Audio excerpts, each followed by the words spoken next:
नमस्कार किसान साथियों, धरांजय के इस मंच पर आपका स्वागत है। आज बात करेंगे गेहूं की फसल में जिंक की क्या भूमिका है। जिंक एक अत्यंत आवश्यक पोषक तत्व है जिसे सूक्ष्म पोषक तत्व की श्रेणी में रखा जाता है।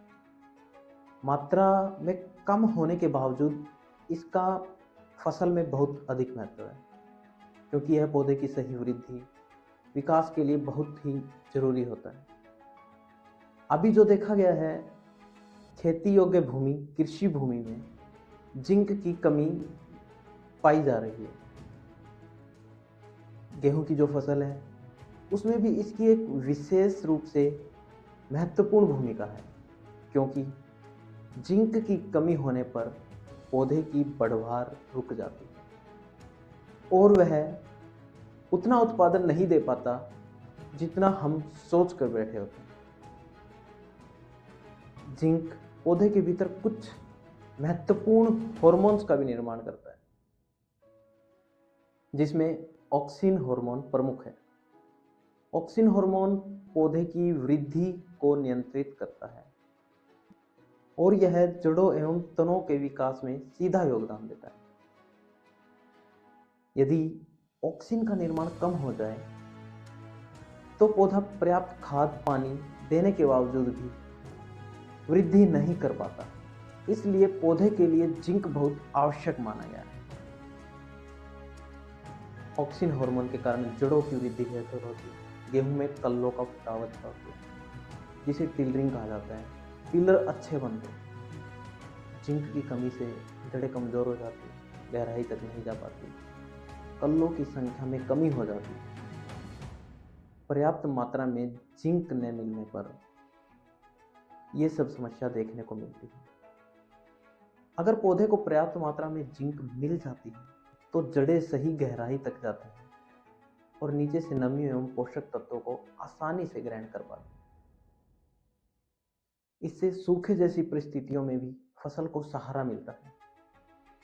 मजबूत जड़ों के कारण खेत में डाली गई खाद और पानी का सही उपयोग होता है और इसके साथ ही जिंक पत्तियों में क्लोरोफिल के निर्माण में भी सहायक होता है, जिससे पत्तियां हरे रंग की होती हैं और उससे प्रकाश संश्लेषण की प्रक्रिया पौधे में बेहतर होती है, जिससे वह अपना भोजन बना पाता है।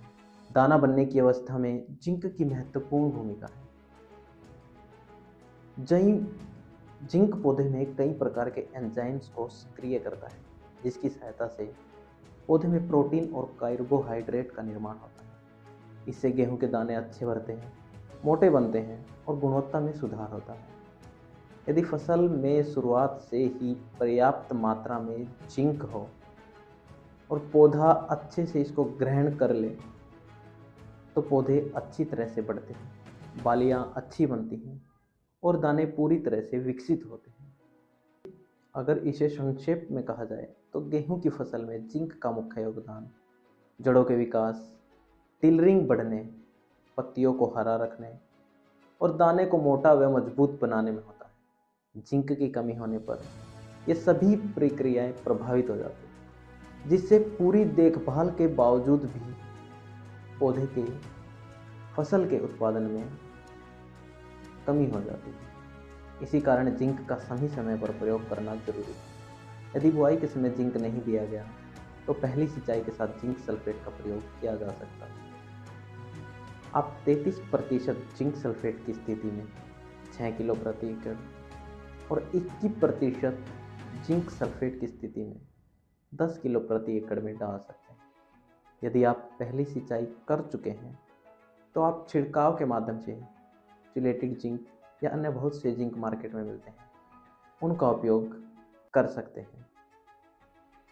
आशा करता हूं आप दी गई जानकारी से संतुष्ट होंगे। इसी तरह की अन्य खेती संबंधित जानकारियों के लिए जुड़े रहें धरांजय के साथ और आप हमारे चैनल को सब्सक्राइब करें और फॉलो करें हमारे इंस्टाग्राम एवं फेसबुक चैनल को। धन्यवाद।